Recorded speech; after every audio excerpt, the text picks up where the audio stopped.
치조골 이식술은 잇몸뼈가 염증으로 다 파괴가 됐을 때 그 부분을 최대한 원상에 가깝게 만들어줄 수 있는 방법이에요. 임플란트를 하는데 치조골 이식술을 해야 된다. 잇몸뼈가 많이 손상됐을 때는 치조골 이식술을 하는 게 좋고, 안 하고 임플란트를 할 수는 있다. 예상되는 결과는 2년, 3년 정도는 별 차이가 없는데 3년에서 5년 정도 지나면은 임플란트 주위염이 생기게 되는 가능성이 높아지게 돼요.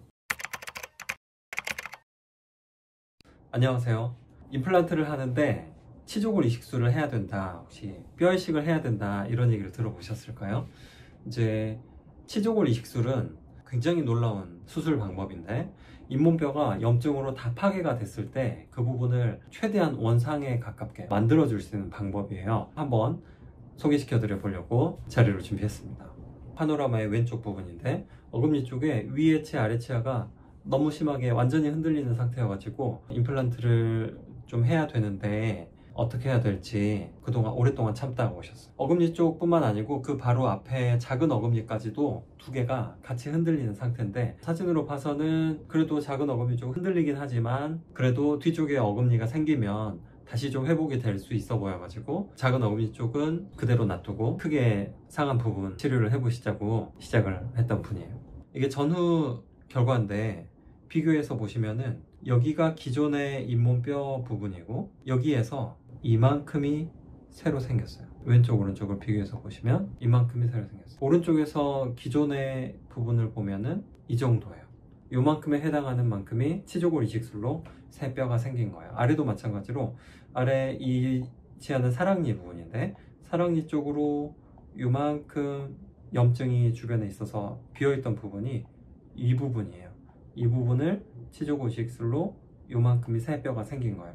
만약에 이게 없었으면 이제 이 부분이 패여 있게 되고, 그러면 잇몸이 더 내려가게 되고, 그럼 그 부분을 음식이 더 많이 끼게 되고, 그러면 임플란트 주위염이 생기기가 쉬워져요.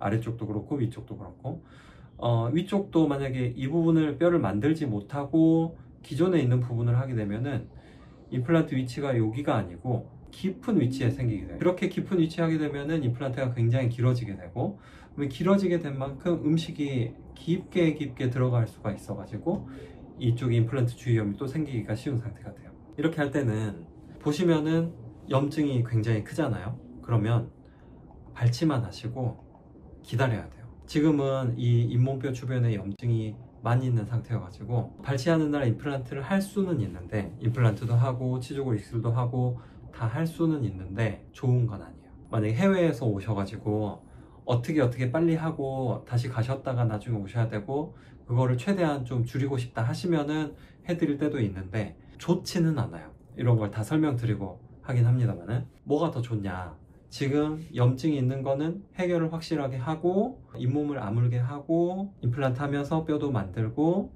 치조골 이식술 하면서, 그게 좋아요.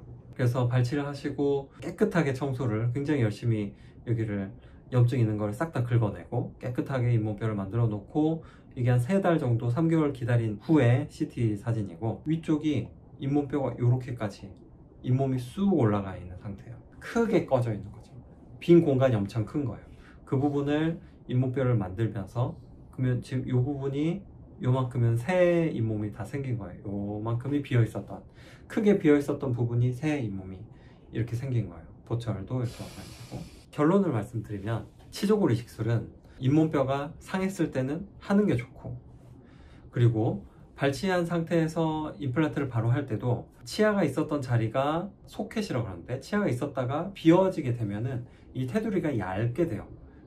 이 얇은 부분에 임플란트를 심게 되면은 이 임플란트랑 이 주변에 공간이 좀 갭이 생기게 되는데, 이 부분을 새로 약간 더 오버해서, 원래 치아가 잇몸뼈가 있던 것보다 약간 더 오버해서 만들어주면은 그 부분이 약간 줄어들면서 원래 치아 잇몸 모양이랑 거의 비슷하게 10년 정도는 그대로 유지가 되는데, 이거를 잇몸뼈가 있으니까 그대로 임플란트만 하고 놔두면 이 얇은 바깥쪽 잇몸뼈가 쉽게 녹아버려요.